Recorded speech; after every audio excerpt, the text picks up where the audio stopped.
Hello again, you've come back for an exciting second installment on capacitors. We are going to now derive the capacitance for cylindrical capacitors. So that's our goal. And so the geometry is shown here. We have two conductors which are both cylindrical, an inside cylinder and outside cylinder. One is nested inside of the other. We are going to define the radius of the inside cylinder as the radius of A, and the radius of the outside cylinder as the radius B. Okay. Now we're also going to be assuming that this cylinder is infinitely long. The reason for that is because it's going to simplify some of the. We can reuse some of our results from earlier in the last unit. So instead of talking about the Q on each of these, the charge, we're going to talk about the charge density. So we're going to say that we have a positive charge density that gets spread out on conductor A, and we'll have an equal and opposite negative charge density which is spread out on conductor B. I realize that really the charge is spread out over the areas of these cylinders, but it's a lot simpler to think about the charge as being focused on a line. And that's something that's kind of reasonable to do here. Okay, so we'll have positive lambda and negative lambda. Before we get into the mathematics of this, I just wanted to say also that this geometry is a much more practical geometry. Many capacitors that are made for use in electronics are actually cylindrical in shape. So unlike the spherical geometry that we did in the earlier video, this geometry is a bit more real world. Okay, so let's go ahead and then derive the capacitance. Now that we've actually specified the two radiuses, I'm going to let you know that we're going to derive the capacitance as a function of that outside radius, just like we did for the sphere. So we're going to think about A as being fixed, and we're going to let B wander. Okay, so capacitance, as we know, is equal to charge divided by the voltage difference between the conductors. Okay, and so we need to evaluate the voltage difference between the conductors, VA minus VB. And if we can evaluate an expression for this difference in voltages, we can just kind of plug it back into the capacitance formula and have our answer. So here's where it's really nice. We're going to reuse a relationship that we determined before for cylinders and lines, and that was the potential function that has the natural log in it. So it's 2k lambda times the natural log of RB over RA. And this is something that we derived in the last unit. We derived it for a line that has a charge density of lambda, but we realized that it also can be used for cylinders. So it's perfect for this application. So the capacitance would be given by Q over VAB. And for Q, what we're going to substitute here is we're going to write Q as lambda times L. I did not include L in my picture, so I'm going to add it right now.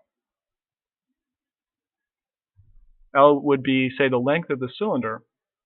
And I know you're probably thinking that I said that the cylinder was going to be infinite. Yes, it is. We're assuming that here in this step. But you'll see what happens with that L. It's going to be kind of nice. On the bottom, we're going to have 2k lambda natural log of RB over RA. I think we can see right away that these lambdas cancel out, which is nice. The L, however, does not cancel out.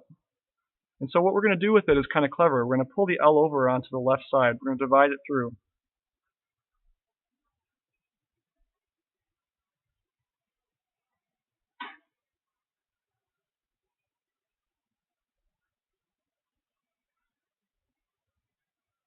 And what I actually have here is an expression which is the capacitance per unit length.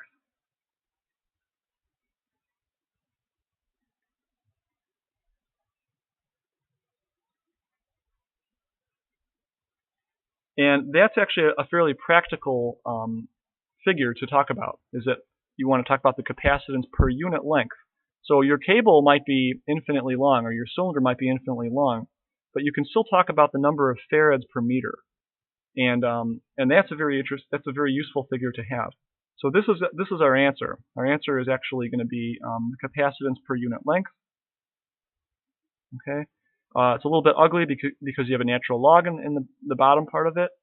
But let's take a look at what it would graph out to be. So we can create a graph of capacitance on the vertical axis, and just like we did with the spherical capacitor, we're going to let the outside radius be the variable. Okay, so RB is going to grow to be as large as we want. Now RA is going to be fixed, just like it was for the spherical capacitor. And what we'll find if you graph this function is that RA once again gives us an asymptote, and the capacitance will basically follow that as an asymptote. So you'll have something like this. It's very much like the sphere.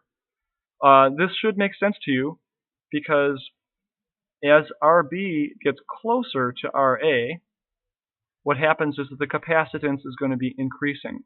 So again, as the distance between the two conductors shrinks, the capacitance value is going to grow, and of course it approaches infinity. And this is exactly like it was with the parallel plate geometry. Okay, there is no other asymptote other than the x-axis. So this graph is slightly different than the sphere because in the sphere we had an asymptote which is above the x-axis. Here we don't. I would encourage you to graph a function in Desmos. It will probably take you all of about 30 seconds, but the reward is priceless. And what you can do is you don't have to go and graph this entire formula up here, but just graph something simple like y is equal to 1 over the natural log of x over 5. And so like the idea would be that y would be capacitance, that x is the outside radius, and that 5 would be the inside radius. And if you graph that, you'll find a graph that looks just like this one. You'll also find that there are some strange parts of the graph where you have negative capacitance, or you have capacitance for negative radiuses. And of course, just like before, those are things that you just ignore. Okay? Alright, so I think we've achieved our goal. We've got capacitance per unit length. We have a graph that hopefully makes sense to you, and I really would encourage you to practice and graph that out in Desmos just to get a feel for it. Alright, enjoy!